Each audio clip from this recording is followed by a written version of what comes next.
Undoubtedly, you have probably all heard of, at one time or another, of the Great Rope Trick. Has anyone ever heard of the Great Rope Trick? Yeah. Well, the Great Rope Trick, that is where the magician, he takes a piece of rope just like this. A young boy, about 7, 8 years old, climbs the rope, and in a puff of smoke, he disappears. Now, I understand we have a young man who has a birthday today by the name of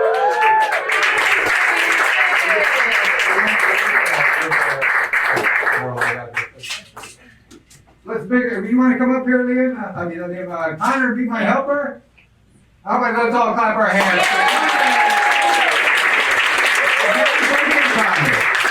You stand right here, please. Look at everybody out there. Give everybody the biggest smile you have. Connor, will you hold the magic flower, please? Love doing that. Now, Connor, this is a mystery with a piece of rope. And Connor, just to show there is no cheating involved, I would like you to examine this rope. I want you to look at this rope real close. Make sure there's no magnets, trap doors, anything like that, okay? So you can hold the rope and look at it. Thank you very much, Connor. Now, Connor, what I do is I find the middle of the rope. Now, Connor, the middle of the rope is about right there. So, Connor, I take the middle of the rope. I take a pair of scissors. And Connor, we cut the rope right there. But you know what, Connor? I did not cut this rope exactly in the middle. You can see one rope was a little shorter than the other one.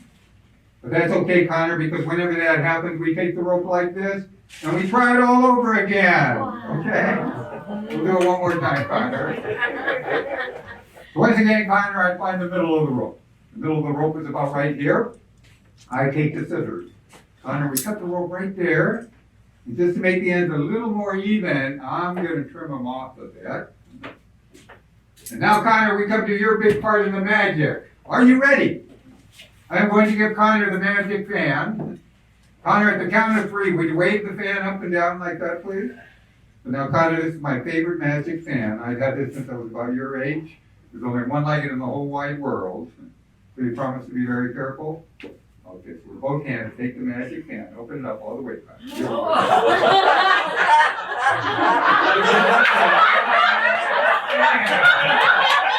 Not your fault, Connor, not your fault. I'm a magician, I'll fix that later. So Connor, when I count to 3, can you wave the fan up and down? And ladies and gentlemen, at the count of 3, everyone please humor me and say the magic word, purple puppy chow. Are we ready? Yes. 1, 2, 3. Purple puppy chow. Look what everyone's done. Along with Connor, you made those 2 pieces of rope. So Connor, you should bow. Okay, everybody look what Connor had underneath. No, look at what he got.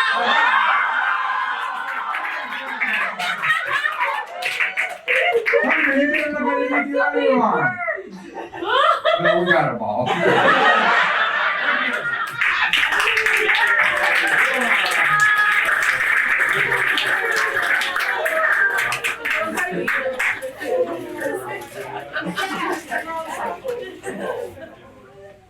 You know, a lot of you have seen magicians before on television where they make airplanes disappear, where they make elephants disappear. Well, this evening at the California Magic Club, I will do something more spectacular, more grand, but on a smaller scale since I didn't bring an elephant or an airplane. Today, right here on the stage of the California Magic Club, I will make a bottle of beer disappear. Now I know you're saying, sure, Mr. Magician, make a bottle of beer disappear, you'll believe it when you see it. But it's really going to happen, and all I need is a paper bag like this, and 1 bottle of beer, which I have right here. So watch closely. The bottle of beer, it goes into the bag. When I count to 3, everyone please say the magic word, hocus pocus. Here we go. 1, 2, 3! Hocus pocus! Look, you will not believe this. Isn't magic wonderful? The bottle of beer has disappeared. I know, you're thinking, well, Mr. Magician, if you're that good, how come you can't make it come back? I will try that, though. So at the count of three, everyone say hocus pocus. 1, 2, 3. Hocus pocus. And look at, yes, it really happened. The bottle of beer has returned. You're all very kind, but I can tell you're not impressed. So it's really going to happen this time. No more playing around. The bottle of beer. At the count of three, everyone say the magic word hocus pocus. Ready? 1, 2, 3. Hocus pocus. Yes, it really has disappeared. No. Well, you know, it really hasn't disappeared, but I can tell you this. Instead of disappearing, it turned into...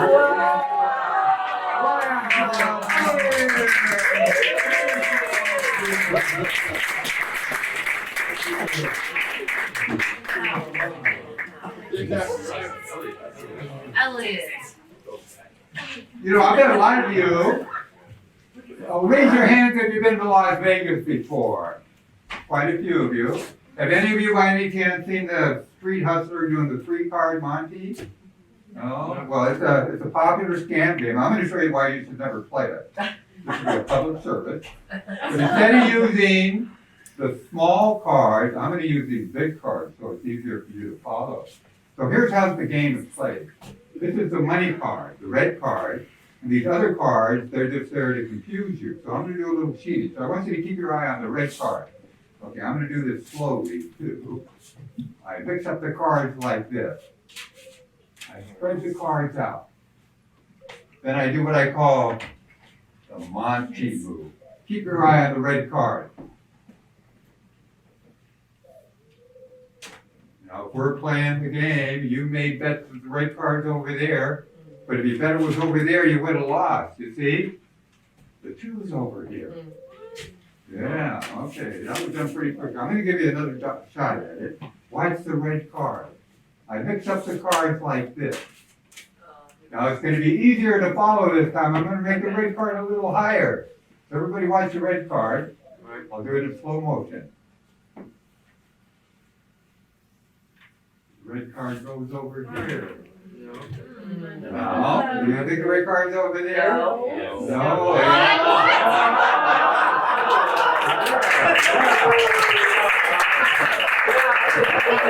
One last time. I'll make it real simple this time. Keep your eye on the red card. I mix up the cards like this. Okay, I spread out the cards.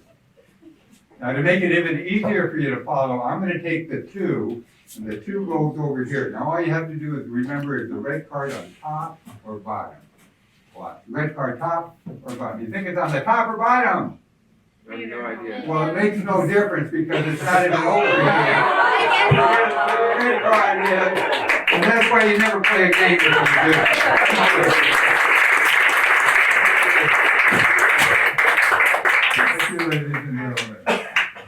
You know, most magicians, we magicians, we always carry a very special rope with us. I refer to it as the magician's magical rope. This is my piece of magical rope. Now let me ask you this. If you have one piece of rope, how many ends do you normally have? 2. 2. That's right. But if it's a magic rope, look at this. Instead of having one rope, you can have one rope that has 3 ends, right? One rope, 3 ends. Now I know that looks a little silly, but what looks even a little more silly is you could have one rope that has 4 ends. We take 2 of the ends like this. We just stretch them like this long enough. And now instead of having one piece of rope, you know what we have? We have 2 pieces of rope. Now we tie the ropes together with a knot. You square it knot, lover's knot, and forget me not. I forgot to mention I have a brother who's very good with his fingers. He gets out next month. Yeah. He got arrested for merely picking his way through a crowd, one pocket at a time. Now, if you look closely, it appears that we have 2 loops of rope. But all I have to do is say those magic words. Happy birthday, Connor. And look at it. It turns into one big Happy birthday, Connor. Now from there, This is what I call the disappearing knot. Watch as the knot magically disappears right before your eyes, just like it disappears. The disappearing knot, this is the appearing knot. Watch as the knot magically appears in the rope. Wow. Now from there, I found it's very difficult to tie a knot in a rope if you have the ends in your pocket. Very, very difficult, but I'll try. Watch closely as the knot materializes just like that. And to make the knot disappear, you just pull on it in reverse and it's gone. But I'm going to let you know how this is done. You know how I do this? I really have a rope with no ends. So I would just carry an extra set of ends with them. I have an extra set right here. I take the extra set of ends. We just loop them around like this. Can you blow on that, please? No way. And it turns into one piece of rope.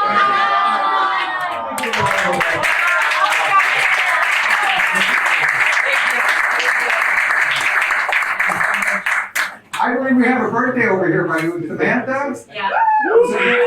Well, you know, I have something special that I'm going to ask Samantha. A lot of you are probably old enough to remember the old Johnny Carson show. And Johnny Carson, back in those days, they didn't use teleprompters, they used cue cards. So I come up with a magic trick using cue cards.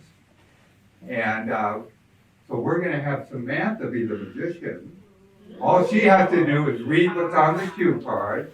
You put your personality into it. It's going to be your show for this segment. So how about that? A little encouragement.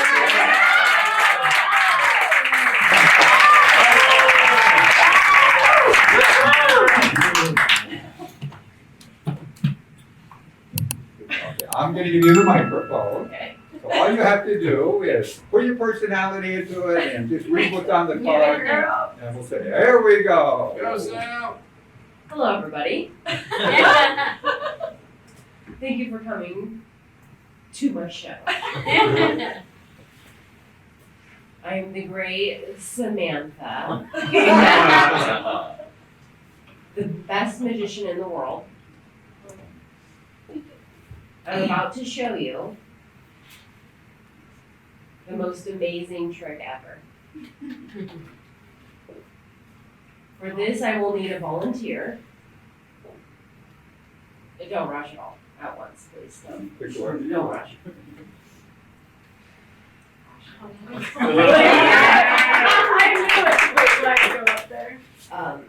You can stay here. You can stay there. Thank God. What is your name? Ashley. Ashley, thank you. I knew that. I knew that. We've met before. Just once. Yeah. Please think of any playing card. Okay. For the first time, name your card. 7 of spades.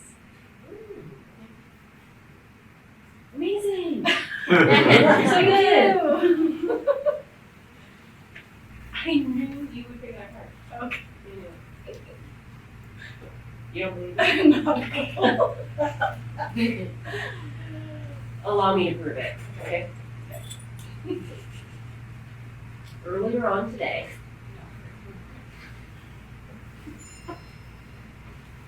I just had this really funny feeling about one special card.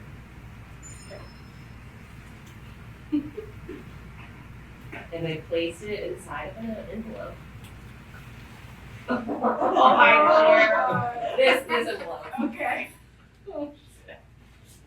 That's weird. Now we get the drum roll.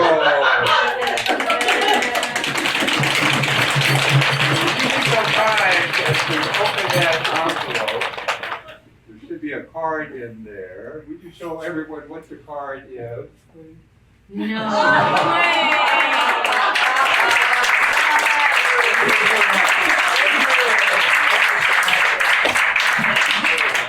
You know, once a month in the mail, I have a new magic trick sent to me. And I've been getting new tricks once a month for the past 30 years. And I came across this trick that I received several years ago, and I haven't bothered to learn it yet, from Acme Magic Company. I mean, this is so old that they had the instructions on one of these little old tapes there. But my wife transposed it onto our iPad. So it's gonna be kind of fun, before you go home tonight, that you learn how to do a magic trick. So Liam, could you play the bandana trick music, please? Yeah. Here we go. Hello, fellow musicians. Welcome to the world of Acme Magic, your professional mail-order magic company, 100% genuine. This lesson is the mystery of the vanishing bandana. For this mystery, you will need 2 props. One is a square of darkly colored fabric and a yellow bandana. Pick up the bandana. Now, fold the bandana in half. That's right, fold it in half. Now, fold it one more time. Take the folded bandana and hide it in your left hand. Remember to keep your hand in the natural position. Now that you have mastered palming, we're ready to begin. Open up the folded bandana. Show the audience it is a regular bandana by waving it up and down. If an audience member does not believe it is a real bandana, allow him to wipe his face on it. Now, pick up the dark square of fabric and gather the 4 corners together, making a little makeshift bag. Using your free hand, fold the bandana along the creases you made earlier and drop it into the folds of the fabric makeshift bag. From the outside of the makeshift bag, squeeze the bandana into a small little ball. What the audience didn't see is that you never really put the bandana in the fabric at all. You really kept it hidden in your left hand. Remember palming? Again, remember to keep your left hand held naturally. Now, make a magical gesture.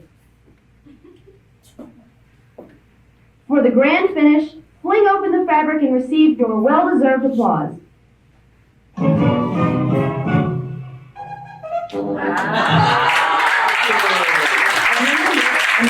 Never tells the secret. Never tells the secret.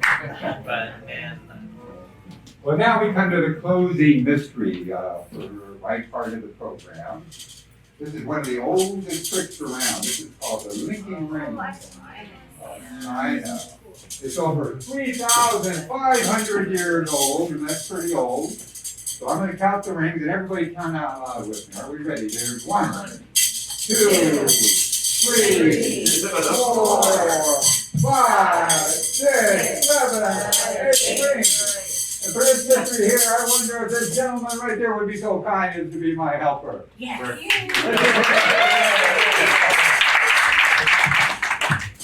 Thank you. What's your name? Johnny. Johnny. Okay, thank you.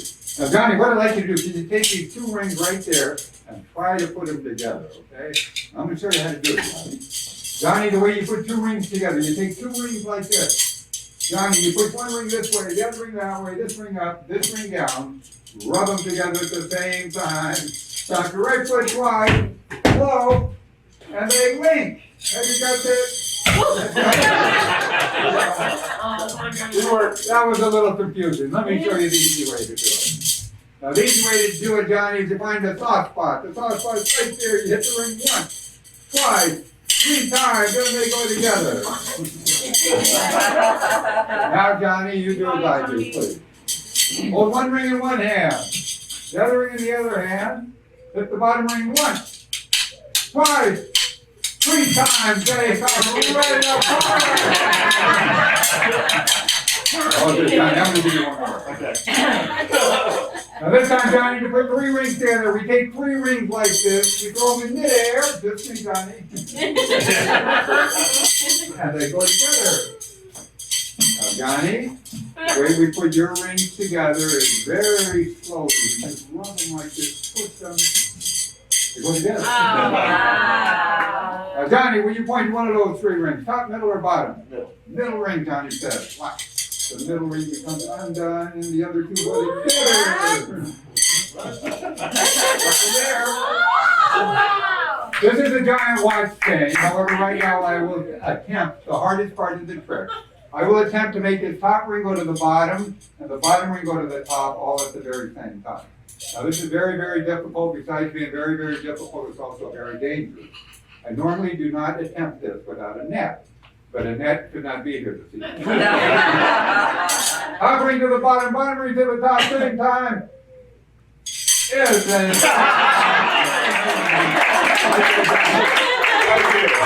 Really though, the bottom ring can go to the top. Well, if this top ring, it goes to the bottom, and it comes right off. Now from there, Johnny, I get different designs. This is a swing or a chair for 2. Yeah. For the baseball fans, this is a catcher's man. This is called a chair for 1.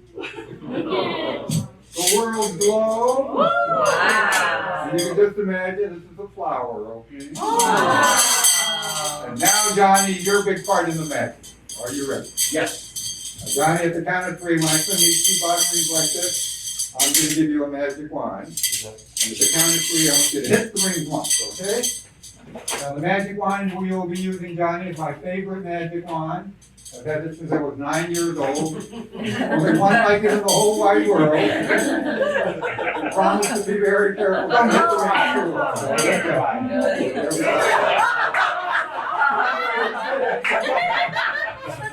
Johnny. It's okay, I'm a magician. I'm trained to fix these things. Let me do a little magic. Now, Johnny, it works a lot better if you hold it right there in the middle. Get a good grip there. Again. 1, 2, 3, hit the rings. How about that? Let's all hear it from Johnny. Thank you, Johnny.